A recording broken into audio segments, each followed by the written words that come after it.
All right. Hey, what's up? What's up? What's up? It's your girl Neek, and you're tuned in to Neek at Night. Now, tonight I'm gonna go over the transcripts for the acquittal. Now, earlier today, I was at the courthouse, and I let you guys know that I would be doing a live later on to go through some of the transcripts of the argument for acquittal and bringing some of you guys up to speed.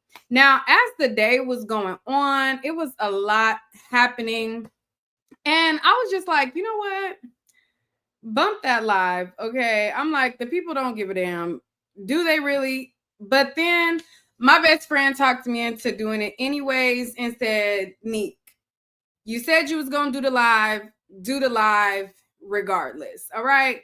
So I feel like I look tired, but hey, we're going to get through it. So, a lot of people have been talking as the feds and the defense have rested their case. A lot of people have been wondering, did the prosecution prove the case that they set forth?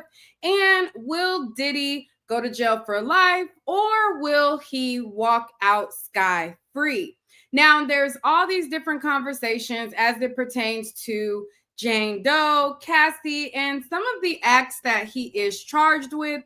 There has been a lot of chatter as it pertains to how some of the predicate acts that they were trying to use to prove some of the bigger RICO racketeering things were dropped down, and so much more. So I just wanted to talk to you guys for a little bit and bring you guys up to speed on what article CNN, I think they kind of put out like a nice article about the matter. And it kind of explained some of the goings on that is going on. So, yes, I am definitely staying safe, but the heat is heating. Okay. The heat is definitely heating and it's hot. Today was so hot. And I'm one of those type of people that when it's too hot, like I can't function when it's too hot. You know, back in California, I be in my house under my AC. And when I get in my car, I be in my car. And then when I get out my car, I go right into a grocery store into the AC, or I go right into another place that got AC. I'm not in the heat for long. So even though I'm from California, I don't do too much hot. Okay. I just don't. Unnecessary. I don't. So today was hot. It was long. It was a lot going on. It was a lot. I turn around, it's argument here, it's argument there, it's this, that, this. It was a lot happening today. Okay. Outside of the charge conference that was going on as well. So I'm also the type of person too, like, only time I wear makeup is when I get on camera to film a video, or if I'm like going out to like a club or something. Other than that, I don't have on makeup. So when it get hot and then you got makeup on your face and then it's hot and sweaty, I don't like that. I don't like it to feel like stuff is melted on my face. Like that really grinds my gears. So it was a whole lot going on. Like I'm like, so there's that. But anyways, a lot of people, oh yeah, and too, like outside of what the prosecution had put on for their case in chief, which I thought that they would have had another like go out with a bang witness. There was all this chatter of what the defense was going to do for their case in chief. So a lot of people were talking about like, oh, this person's supposed to testify, that person's supposed to testify. And for me, I'm like, okay, this person, that person, this person, they have nothing to do with none of these acts that have been presented. So why would this person testify? Why would that person testify? They're only going to put on people that can combat or refute what has been said by the things that are already alleged. So if these people are not going to refute, like who else are they gonna be what you call put, like, why would they put on, because people were like, oh, Mary J. Blige, Little Kim, this person. I'm like, what sense would it make to put them on this when they didn't, like, their testimony, they can't tell you what happened in like, you know what I mean? So it's like, I already knew that probably some of the big names were not going to be on there, but I did expect them to put on something, some type of case. You know, you see these high profile attorneys and you see them doing a thing. So I'm like, okay, at least they're going to put on some type of psychologist to explain Diddy's behavior, the psyche of a man that's so freaked out, and how he just only is doing this for his personal, you know, gratification and not some like some type of wow I thought that they would put on, and they did not. So that was also a letdown too, because that was one of the push for me to come, was to be like, all right, well, at least I don't want to miss out on if they put, you know, somebody amazing on the stand. And they didn't, you know, they were like, they were gonna put on a doctor, they were gonna put on you know, psychiatry, like all this different stuff. They didn't put on nothing. So, but I knew Diddy wasn't gonna testify. So I wasn't, you know, expecting that. But I was like, every day I done been back was just, I felt pointless, you know, but it is cool to network. Me, I'm a person that I network, I talk to people, I treat people cool. Like how I am on YouTube is how I am in person. I'm cool as long as you cool. If you're not cool, I'm not cool. But as long as you cool, I'm cool. You know, that's just my personality. Like I'm cool. Like as long as you don't talk to me crazy, you don't come into my bubble acting silly, and you treat me with respect, I'm gonna treat you with respect.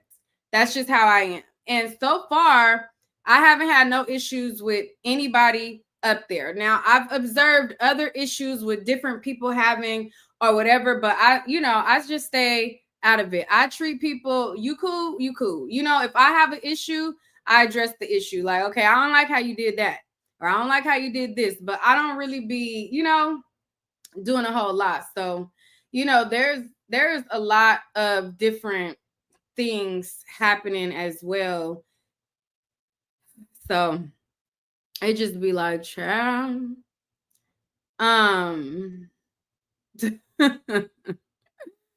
child. Right. Yeah. This was my thing. I was thinking that, you know, I was never thinking like some of the celebrities that they were naming. I'm like, yeah, no way.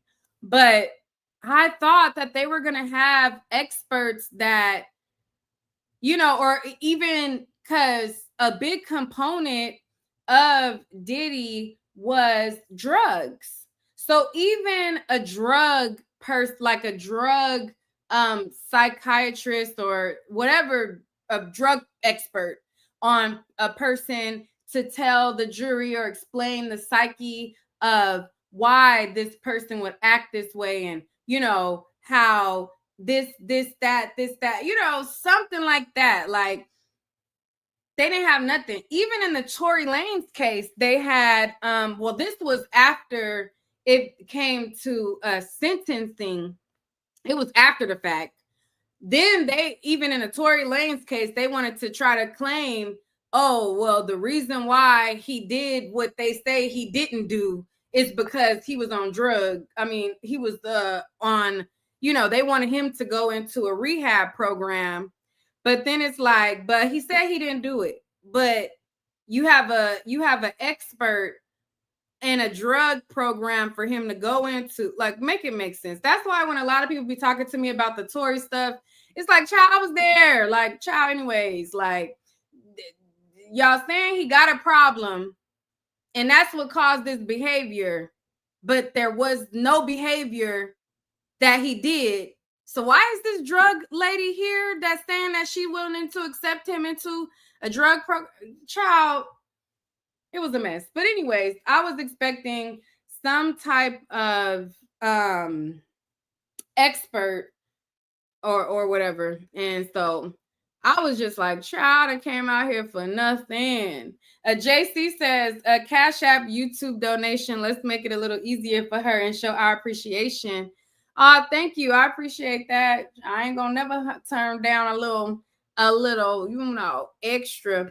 But no, Christina Quorum did not testify at all. And that was something that CNN pointed out in their article. They pointed out a lot of the things that is an uphill battle for the prosecution as it pertains to what they are going to prove in their case, what they did prove, and what issues they're going to have with the jury. So let me actually pull up their article because I thought they did a really great article in breaking down where we are at, and then I can show you guys the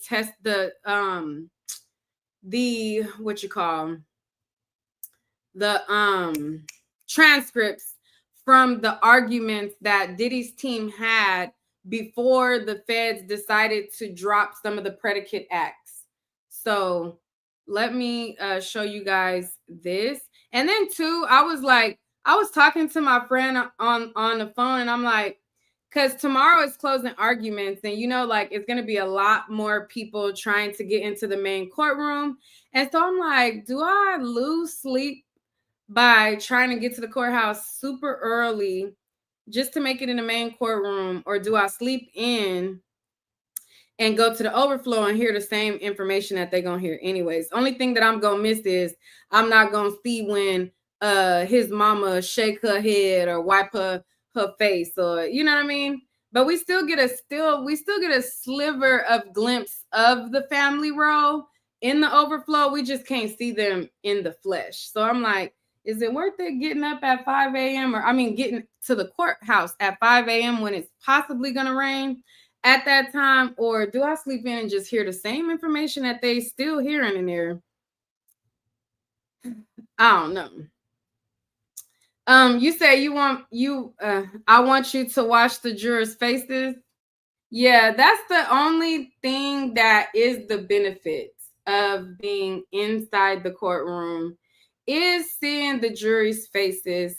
And that's something that I thought about too, because you can really get a gauge at how well they are receiving the closing arguments on watching the jury, as like who's losing the jury.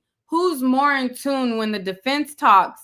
Are they more in tune when the prosecution? Because sometimes they don't even realize it, but sometimes they'll like lean in, or you can tell like they're listening a little closer, or they're paying attention a little more, or writing certain notes and stuff like that. So that stuff is important. But the only thing that I be thinking about is I'm like, even like I could wake up, get there super early, observe all these things. Okay, this juror was doing that. My video is still not going to be watched like that. So it's like that extra piece of intel, what did that do for me? You know what I mean? Like, I don't know. So I be thinking like that too. But anyways, so it's like, yeah, in general, on cases where I cover every single day, from start to finish, and I'm there every single day, then yeah, it's like that's important for me to share. But it's like my channel is not ain't nobody gonna watch the shit. So that's still me coming extra early to get some tidbits for like, a small amount. But anyways, let's read this. So it says, did the federal prosecutors prove their case against Sean Diddy Combs? Legal experts weigh in. And then it says, whether prosecutors in the trial of Sean Diddy Combs have proven their case is a question that will be answered by his jury, which soon will start deliberating in the hip-hop mogul's blockbuster trafficking trial.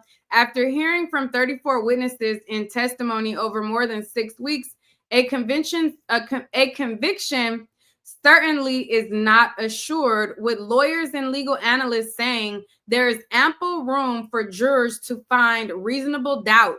All right. So that is a big, big, big thing that people are talking about. There's a lot of reasonable doubt, especially as it pertains to Jane Doe. Okay. Jane Doe, I feel like, hurt the case rather than help the case, because it's so clear what's what with Cassie.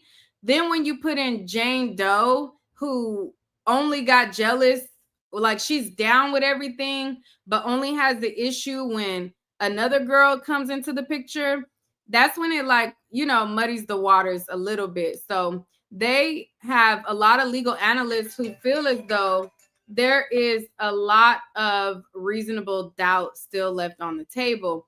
It says, this is not a walk in the park case. This is not a home run at all, said trial attorney and legal analyst Misty Maris. There are a lot of technicalities where I think the prosecution case has vulnerabilities. Federal prosecutors allege that Combs and some of his closest employees comprised a criminal enterprise that used threats, violence, forced labor, and bribery to force his ex-girlfriends Cassie Ventura and Jane, a pseudonymous accuser, to participate in acts called freak-offs or hotel nights and to protect his reputation. Those allegations encompass the charge of racketeering conspiracy. Combs also is charged with 2 counts of trafficking. Ventura and Jane, and 2 counts of transporting the women and male escorts for the purposes of prostitution. He has pleaded not guilty to all charges. If convicted of the most serious charges, Combs could face up to life in prison and a minimum of a sentence of 15 years. While the evidence supporting charges of transporting people for selling themselves is relatively straightforward, it remains to be seen whether prosecutors have effectively linked Combs' alleged criminal activity to an enterprise, and indeed proven such an enterprise existed. Legal analysts said, and accusations of trafficking and the case more broadly have been undercut by the defense's contention that these acts, while perhaps unseemingly, were consensual and separate from his lawful businesses, the analyst said. This is a question that they posed, which a lot of people have been posing this question as well. And this is one of the things that the defense is arguing. Now, the prosecution is saying, hey, he had this criminal enterprise that was conspired, that contained all of these people, right? But the defense is saying, listen, these people were mere employees and they were not a part of any criminal enterprise. This was just some person who liked to get freaky deaky. And because he has so much money, he just used some of his money to fund some of his freaky things that was his own personal thing and not some whole organization type of thing. So the question that they posed, it says, was Combs running a criminal enterprise, or was he running a legitimate, iconic business that was overwhelmingly successful, and he was just a very flawed and broken person who was doing some personal things on his personal time and not using an organization to further criminality? Those are the competing narratives in the courtroom. Prosecutors' toughest challenge will likely be securing a conviction on the racketeering conspiracy charge. Experts agreed that, citing its complexity and the novelty of its application in the Combs case, the charge stems from the Racketeer Influence in Corrupt Organization Act, or RICO, which was created to prosecute organized crime like mafia Any racketeering case is focused on a so-called enterprise or a group of people engaged in the alleged misconduct. To secure a conviction, prosecutors must prove Combs and at least one other person committed at least two crimes known as predicate acts within a 10-year window to further the enterprise. They specifically sought to prove transportation for purposes of prostitution, witness tampering, bribery, forced labor, and drug-related offenses. But on Wednesday, indicated that they would not argue attempted arson and attempted kidnapping. According to a letter the prosecutor submitted to the judge, Combs has been charged alone, despite prosecutors alleging the enterprise included Combs and members of his inner circle, including his bodyguards and high-ranking employees. So here you have CNN saying he's charged by himself. So they're alleging that there's this big old criminal enterprise, but yet he's charged by himself. All right. That's what CNN is saying. Now, they are alleging, the prosecution is alleging that KK is a co-conspirator, but where is she? Where is she? Where is her charges? All right. So it goes on to say, it says, in fact, the jurors did not hear directly from many of these people, and that will be one of the biggest uphill battles for this particular prosecution, said CNN anchor and legal analyst Laura Coates. For example, prosecutors have referred to Combs' former chief of staff, Christina Coram, as an agent and co-conspirator of the defendant. Though she was mentioned by multiple witnesses and her messages with Combs were presented in court, she was not called to testify. Coram has denied wrongdoing, and her attorney has not responded to CNN's request for comment throughout the trial. The absence of that testimony does leave some room for a seed of doubt to be planted that the defense will undoubtedly exploit. That's what the legal analyst of the CNN podcast said. Okay, so then they go on to say what a typical RICO is. And it says, Neek, appreciate you. Can you cover Riley Burris, Candy Burris, and how that shows she is on that boy Charlie tried microaggression because she is a Black woman? Thank you so much, Lay, for the super chat. Remind me to cover this. I need to put a sticky note to check it out. It says, oh, did I read this? Okay, so it says, in a typical RICO prosecution, one might expect to see multiple defendants, like a mobster and his underbosses. Jackson said, but that's not the case in Combs' trial. Prosecutors have suggested employees obtain drugs, baby oil, and arrange hotel rooms and flights. The issue for that is going to be, were they really aware? He said, you can be an employee getting baby oil. You can be an employee getting hotel rooms, but do you know what your boss is doing, or do you do what you're told? All right. So they're like, listen, yeah, they bought the baby oil. Yeah, they bought the hotel rooms, but they're doing orders from their boss. Were they really in this enterprise, or were they just doing their job for a mogul?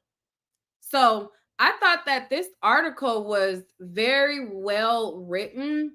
It says, the case of S trafficking, to convict Combs of the 2 S trafficking charges, one each for Ventura and Jane, jurors must find that prosecutors proved he compelled them to participate in commercial S acts through force, fraud, or coercion. It says, some of these elements are evident. The legal experts indicated in Ventura's case, Physical force was viscerally illustrated by the Intercontinental Hotel surveillance footage showing Combs assault Ventura in 2016. It says physical violence was constant throughout Ventura and Combs' 11-year relationship, according to her testimony and that of other corroborating witnesses who told the jury they witnessed him assault her on numerous occasions. The jury also saw pictures of bruises and gashes on her face and body. On her body, which were injuries she testified she sustained on dates separate from the 2016 hotel incident. Prosecutors worked to use that evidence to establish a pattern of physical violence they argue shows she was forced and coerced into freak-offs. In the cases of both women, experts said there was a degree of financial coercion. Aside from being his girlfriend, Ventura was signed to Combs' bad boy label when she was 19 years old, and he wielded great power over her career. Meanwhile, with Jane, she testified that she and Combs entered into a love contract where he agreed to pay her $10,000 rent, but that he threatened to cut her off financially if she stopped participating in these hotel nights. The legal analyst believes the trafficking case for Ventura is stronger. She said, pointing to the video and Combs' control over her professional career. And I think that a lot of us agree with that. Well, for one, I feel like it's definitely a strong case as it pertains to Cassie, because we saw that she had bruises on her face. We saw that she had text message saying, I don't want to do this. I'm sick of you putting your hands on me. I'm sick of this. I'm sick of that. We've seen evidence where she's trying to leave and he's pulling her back. Now, people think when it pertains to kidnapping, they think that that means that you literally grabbing somebody, putting them in a van, hog tying them, and gagging them with their hands behind their back. That's not necessarily kidnapping. There's other variations of kidnapping, and kidnapping is pulling you into a dwelling or trying to prevent you from leaving a situation and prohibiting you from going on with your own free will. It's not, oh, I threw you in the back of my trunk and I closed the door and I drove you around the block and then I threw you in my basement. A lot of people have these fantasy theories of what kidnapping is. So as it pertains to Cassie, I feel like a lot of the stuff was very clear, because not only was there that 2016 video at the Intercontinental, there was supporting text messages, there was bruises, there was documented threats where if she didn't do what he said or if he got angry, he threatened that he was going to release her S tapes. He threatened, like there was literal a hold over Cassie. Now, as it pertains to Jane, it wasn't the same thing. Only thing that was with Jane was, oh, well, I'm not going to pay your rent. Okay, well, if you don't pay her rent, she's a grown adult with a child. She got to figure it out. She got to figure it out.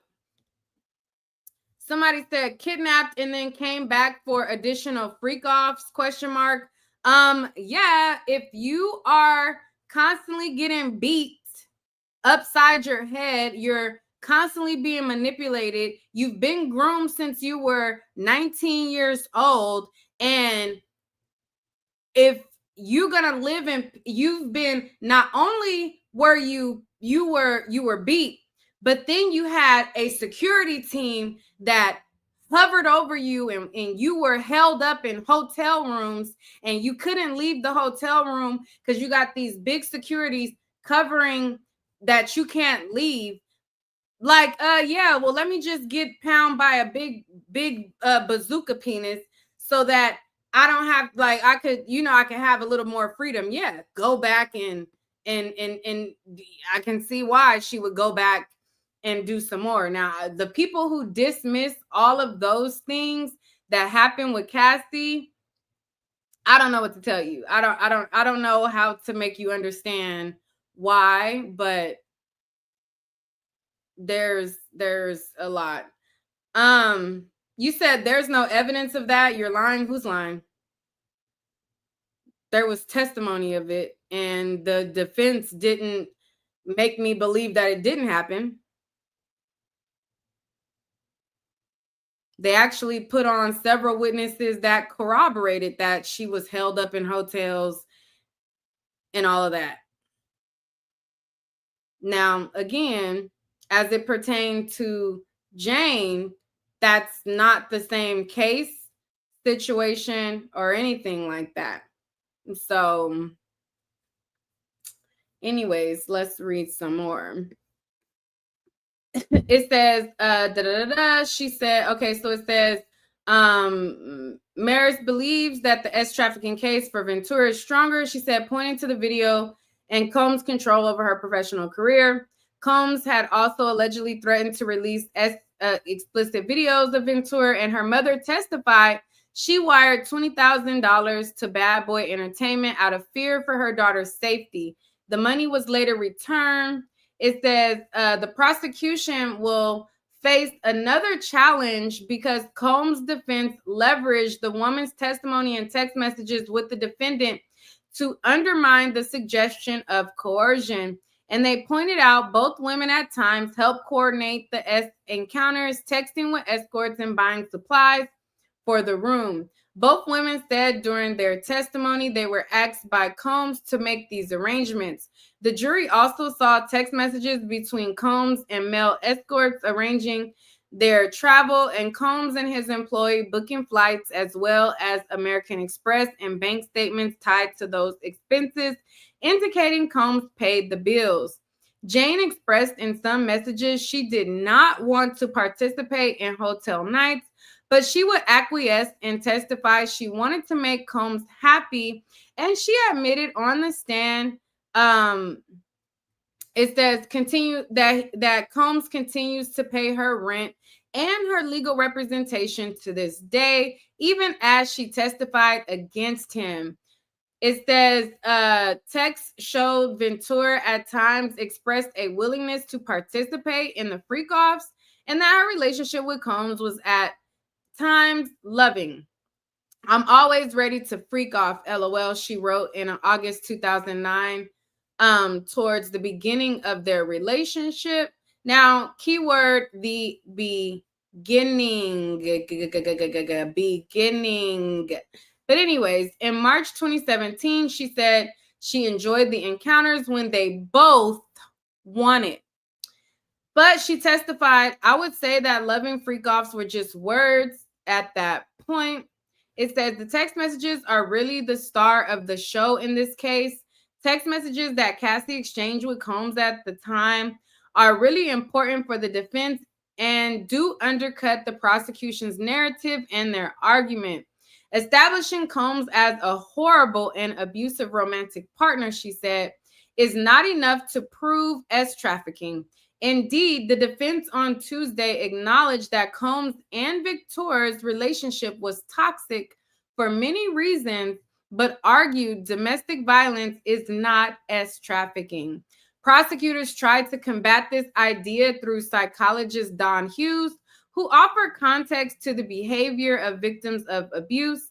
Hughes had not assessed the victims or witnesses in Combs' case, but testified it's common for victims to remain in abusive relationships. Financial dependence, she said, also plays an important role, and abuse can make it difficult to seek help and leave.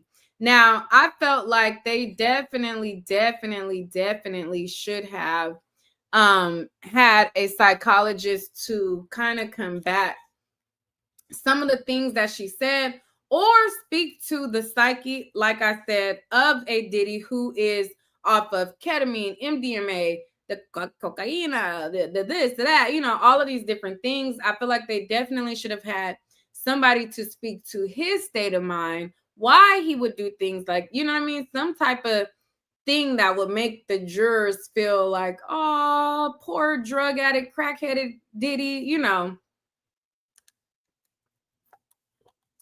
but that wasn't the case.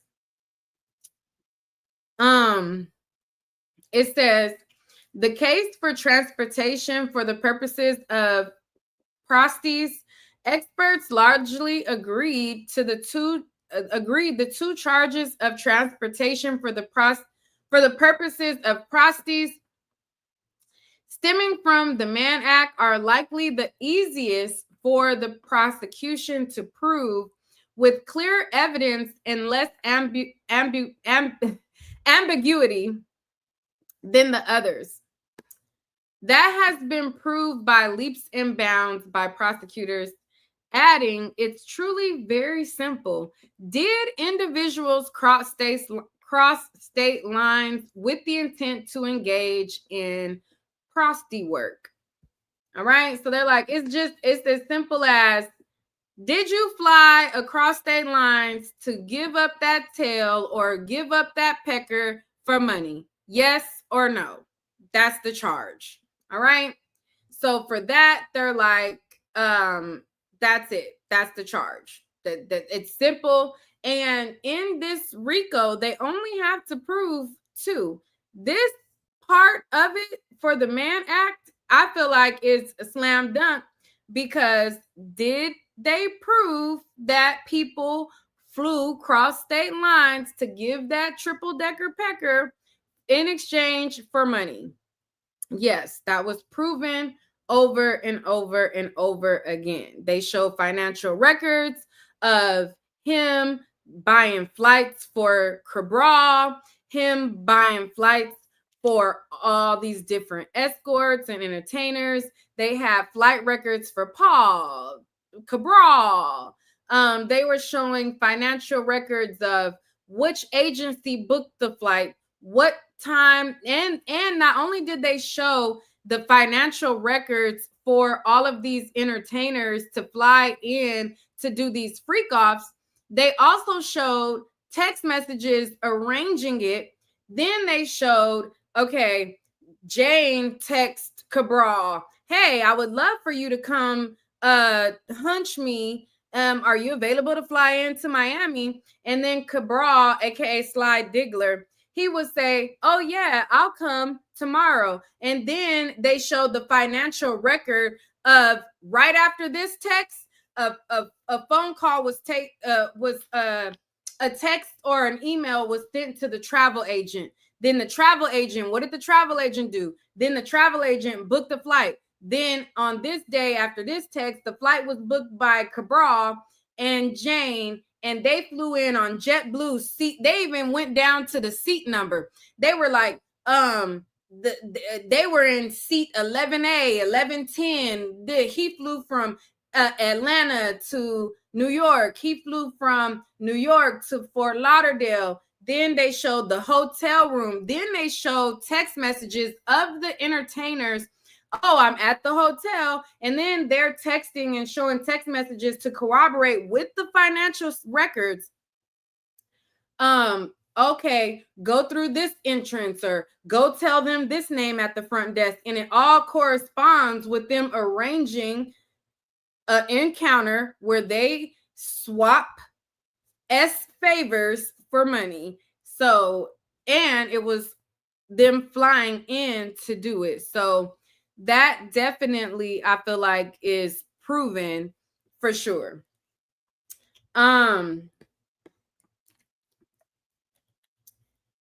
So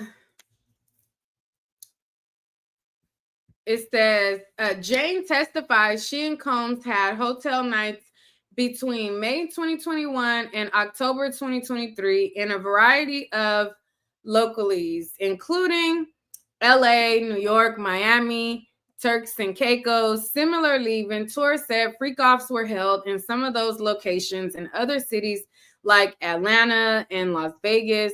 Ventura testifies some escorts participated in freak-offs in multiple states. They were paid between $1,500 to $6,000 afterwards in cash provided by Combs. Now, another thing that they also showed is text messages that showed, okay, this entertainer or escort flew in, they arranged the freak off, And then they showed Diddy texting KK or texting one of his assistants. All right, hey, bring me 5,000. I'm gonna need 5,000, or I'm gonna need 1,000, or I'm gonna need 2,000. Like, in addition to them showing this person arranged this act, this person flew this person in to perform this act, then they showed text messages of them saying, hey, give me the money. They didn't say give me the money for the freak off, but they were saying, oh, hey, okay, hey, tell Fahim to give me 5,000. I'm gonna need 5,000. And then they showed a financial record where money went to the websites for the entertainers. Like, one of them was Cowboys for Angels.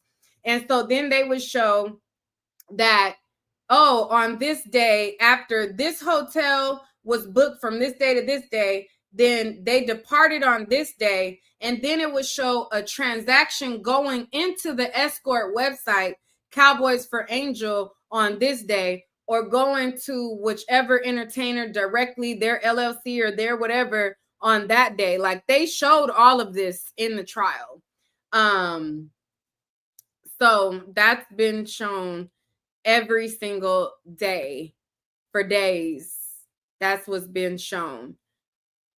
So it says the jury also watched explicit video footage of Ventura and Jane engaging in acts with male escorts. The videos line up with the dates of many flight records and hotel invoices. They've got the name of the people. Jackson said they've got the hotel records. They know that they were commercial workers or escorts. That's more clear cut. And that's what I was just explaining to you. They definitely have and showed those things. The defense has argued there's not sufficient evidence that the escorts and the entertainers were paid for selling their body as opposed to their time. But it's like, you can't say that they were just there as companions when they was giving up that wood in exchange. And there was also text messages from Jane to, I believe, one of the entertainers. And then she was like, I'll pay you more if you make me squirt, or I'll do the, you know what I mean? Like, there was text messages where there was even an incentive, like, you fuck me good, you're going to get paid better. So it's like, you can't just say it was for their time when there's literally text messages of Jane texting the entertainer saying, hey, you know, I'm so ready for it, and if you make me squirt this time, you're gonna get more money. Like, is it really just I mean, they ain't twiddling fingers at that point, you know? So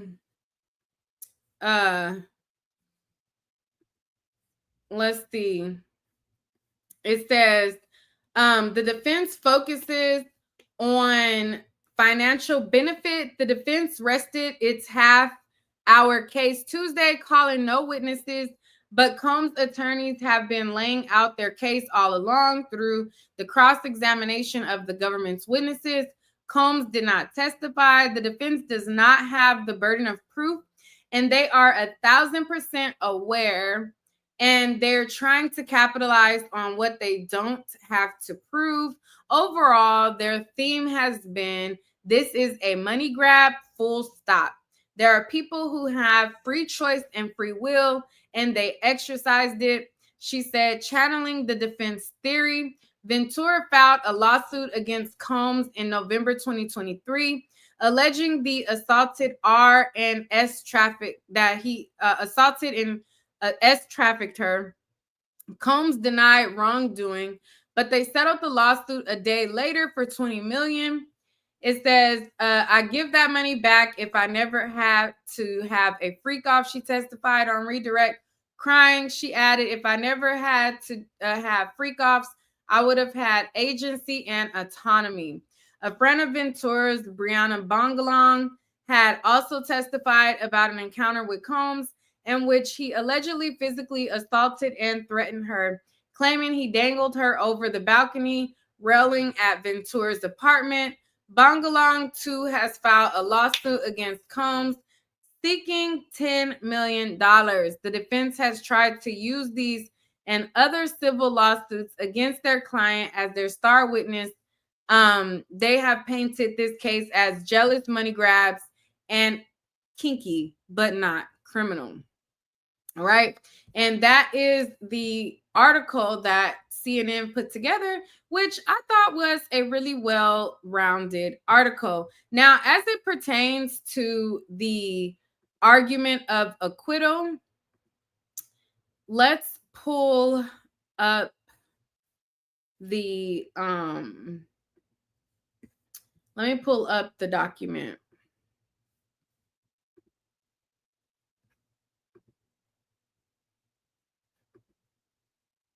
All right. And so I think it's around page, let's see, where does this start? Let me go to the start. I forget which page they started the Rule 29. Hold on. Let me look it up. Your girl got the transcripts.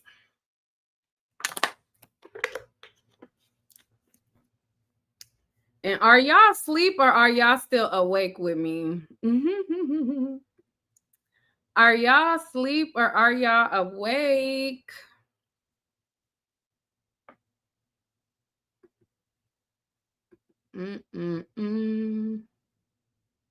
What is this? Let me pull it up this way so I could see it bigger. 1 second.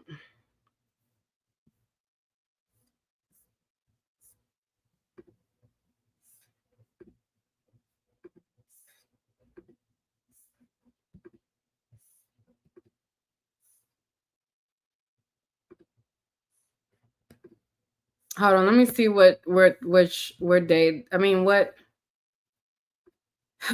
page does this start? I should have had the exact page, but child, it's been a long day. Hold on.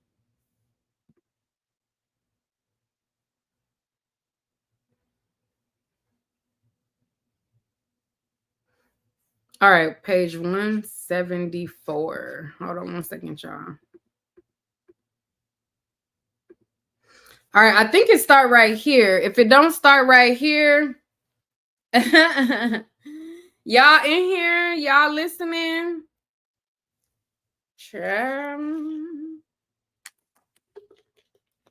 I'm ready, Professor. I know that's right. Okay, let me finish reading. I be feeling like, child, I be feeling like, girl, you wasting your time going over this Diddy stuff, but I'm glad to know that some of y'all are listening and in attendance and enjoying. So we'll continue. So it says, please be seated. Did you need some time to confirm that, or can we? And then Ms. Comey says, Your Honor, I think the government has formally rested. It's really just to check the transcript and to make sure that if there are mistyped numbers that we may need to come to Your Honor with the consent. I imagine the defense will consent. We've noticed some errors in the transcript. We didn't want to delay the case by having to go through all of them. But the reason that Ms. Johnson conveyed the way that she did was to make sure if we find an error, we may need to come with an application to Your Honor to correct. For example, hold on, wait. This isn't the start of it.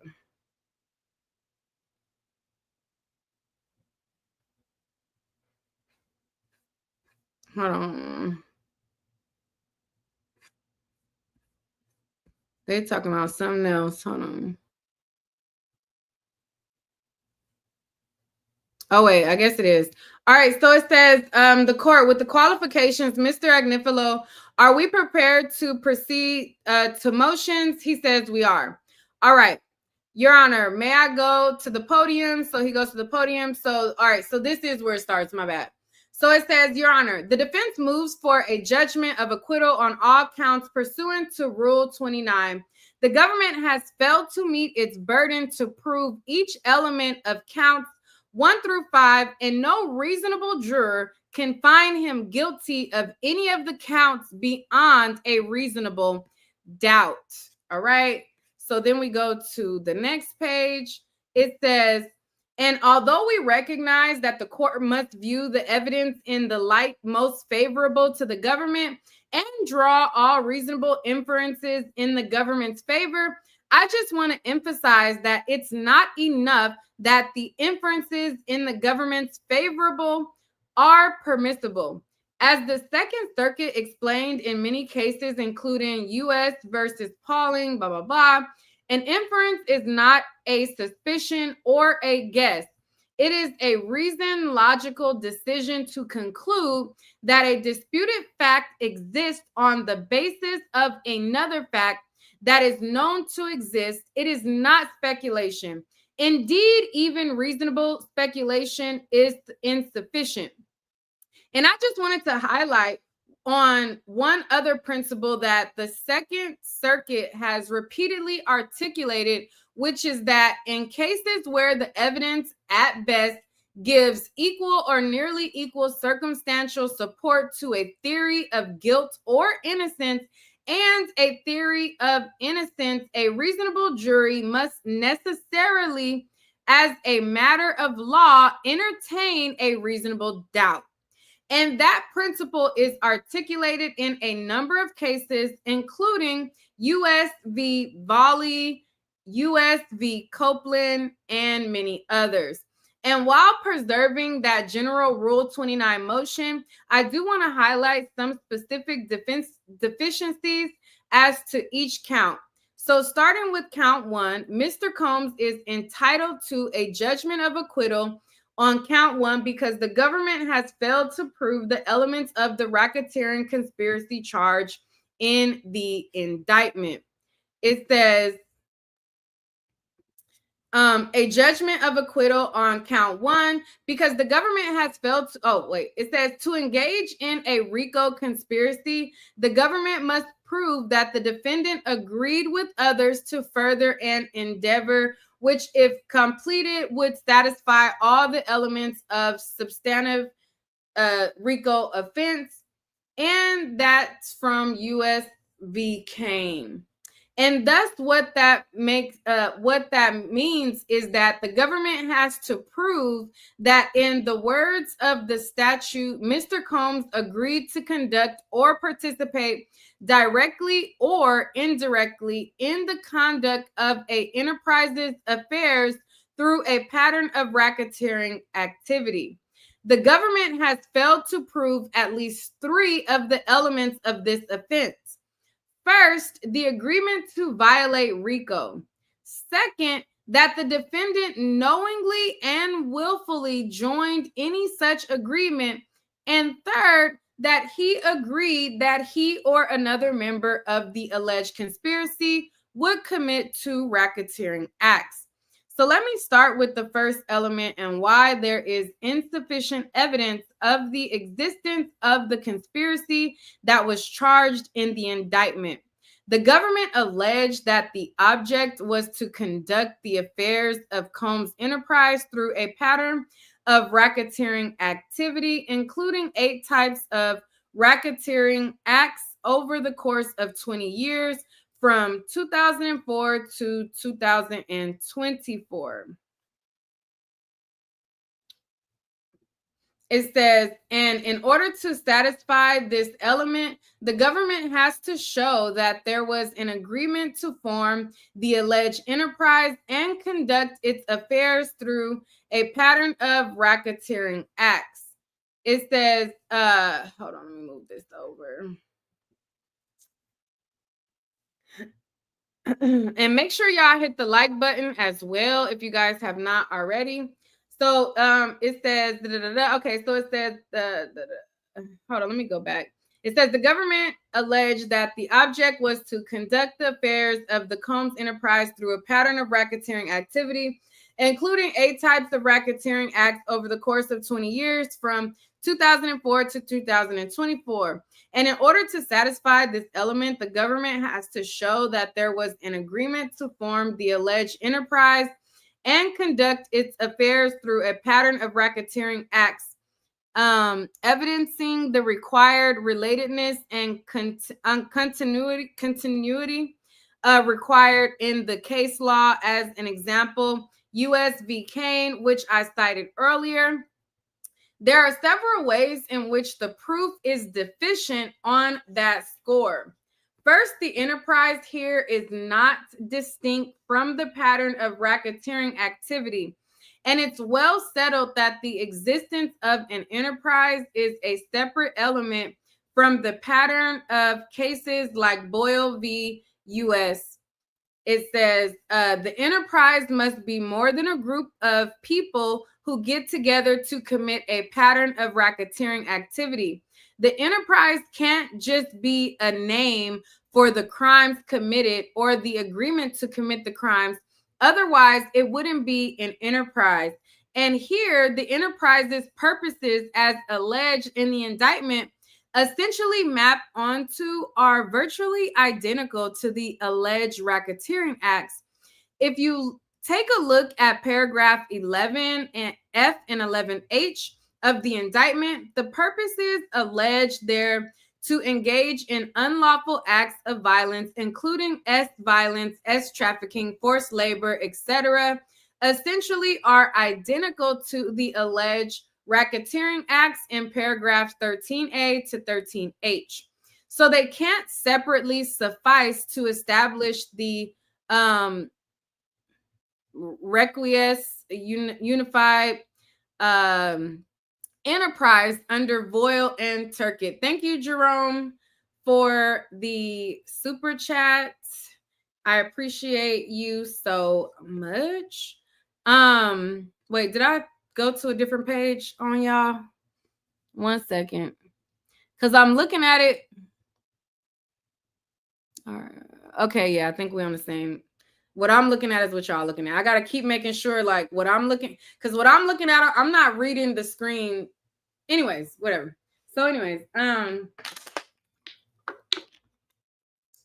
it says, in addition, the Supreme Court has held that one necessary structural feature of a RICO enterprise is the existence of relationships amongst those associated with the enterprise. The Boyle case says that, among others, and the relationships have to tie the enterprise together as a whole. They cannot be separate relations that run through the defendant alone. So, for instance, a valid hub and spoke structure for an enterprise or a conspiracy exists only where one entity or individual, the hub, transacts with several other individuals, the spokes, and are connected by a unifying scheme common to all, the rim. But here, the government's theory, per its opening and its proof, only show at best a rimless hub and spoke structure. The only common link here is Mr. Combs himself and alleged crimes that the government claimed were committed by him related to his personal life and his girlfriends. Their activity and other alleged crimes related to their relationship. And courts have repeatedly rebuffed attempts to predicate RICO liability on allegations of nothing more than a rimless hub and spoke relationship. Along these lines, see, for example, and then they cited a case. Let me move y'all over. Yes, I'm still in New York. It says that collects other cases to the same effect. So that's point number one. Point number two, there is insufficient proof here to establish the single RICO conspiracy charged in the indictment.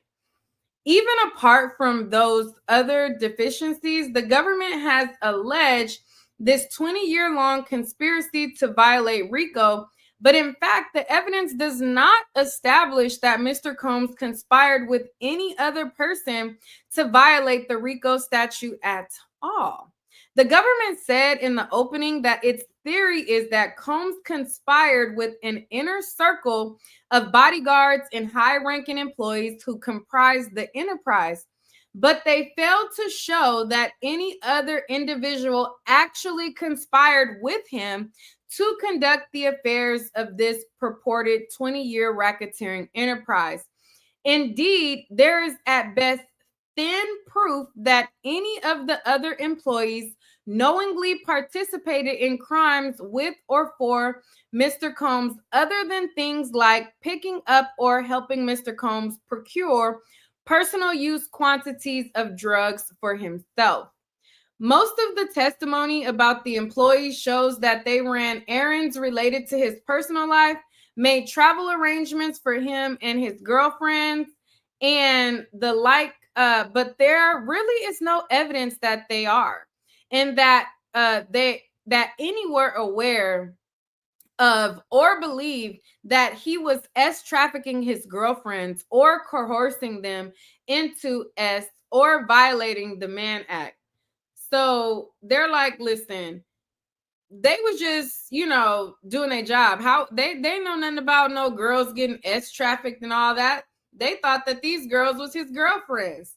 It says the assistants set up and cleaned hotel rooms, but they didn't know much, if anything, about what went on between Mr. Combs and his girlfriends in the hotel rooms, other than they used a lot of baby oil and Astroglide and drank alcohol and perhaps, some party enhancers. For instance, the government called a number of Mr. Combs' former assistants, and their testimony bears that out. Just as a couple of examples, Jonathan Perez testified that it was his understanding, and the way he viewed this was that these hotel nights were Mr. Combs' personal time or private time with a female. Brendan Paul testified that Mr. Combs and a significant other were going to a hotel for the night. That was sort of his understanding of what was happening in these hotel rooms. And when one of the witnesses, who was a former assistant, David James, did at one point testify that he once saw a naked man in a hotel room, but he said, I didn't really think it was my business. I mean, I thought they were doing some personal things, and that was just part of the day, part of the job. What's more, the evidence shows that Mr. Combs actually took steps to conceal the nature of the activity he was engaging in with his girlfriends from his employees, and in particular, the fact, for instance, that the activity with Kathy and Jane sometimes involved third parties.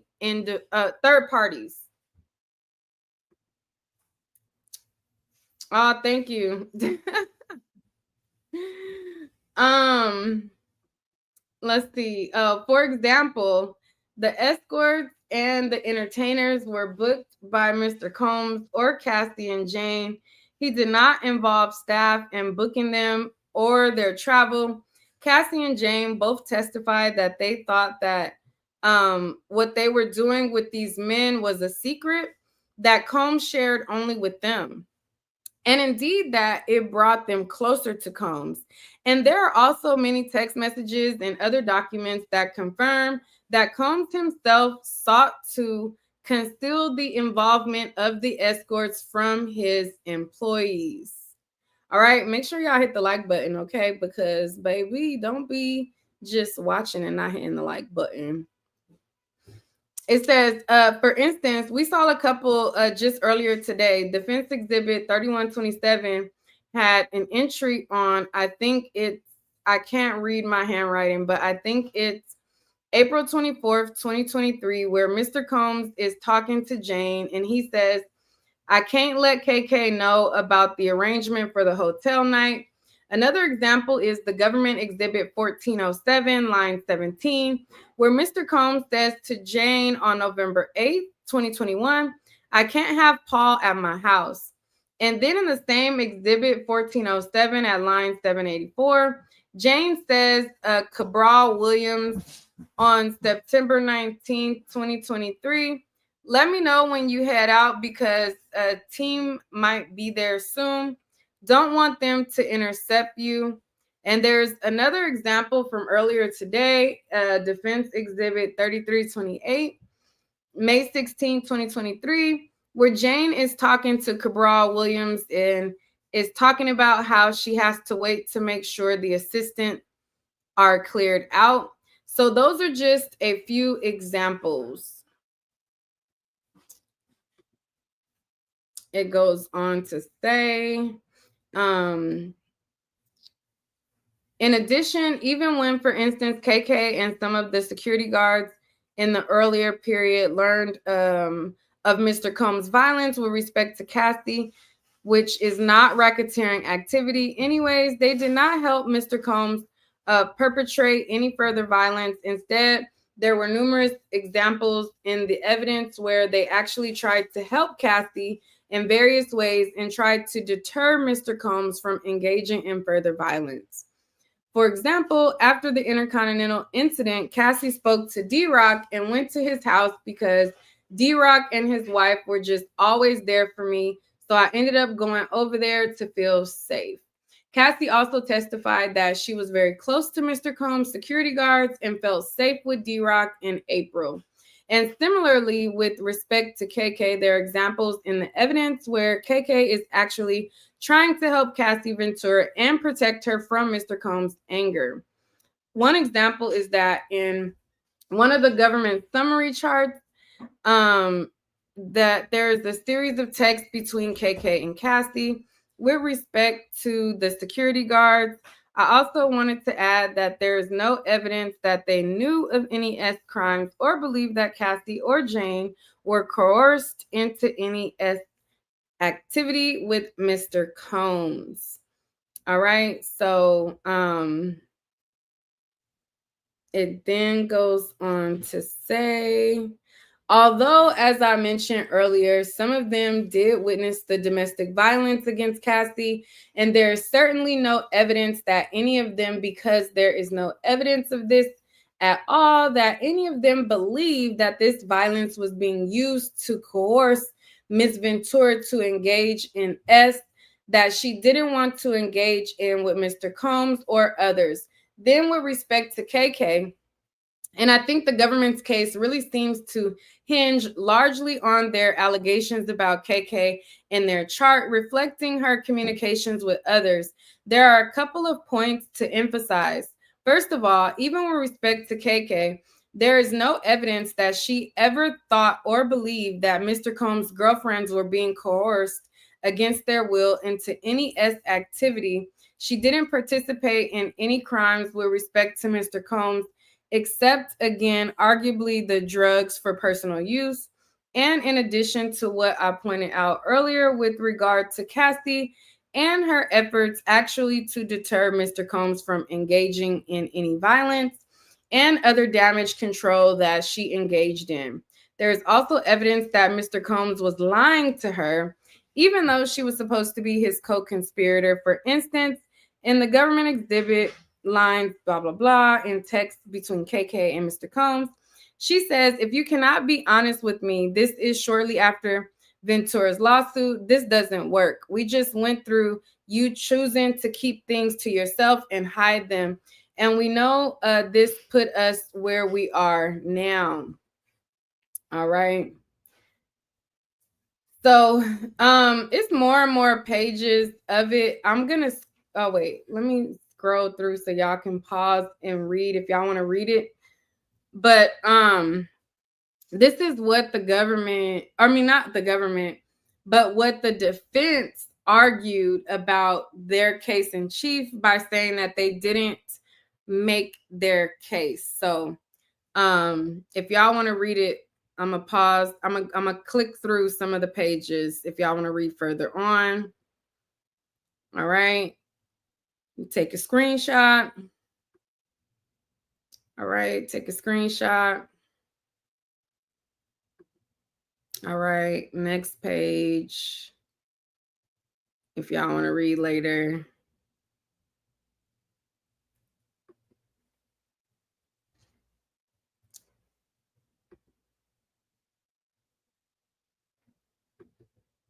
All right. So there is that. Thank y'all for watching. But it's already 11:30 p.m. Wait, is it 11:30? Oh Lord, yeah, it's 11:30. So I need to be up tomorrow to watch the closing arguments and be some type of use. Be some type of use. Let me click through a couple more of these pages if y'all want to pause and read them. Y'all can see all of their argument. All right. So thank y'all so much. And thank you to the people who sent super chats. I appreciate y'all so much. All right. Talk to y'all later. All right. Peace out.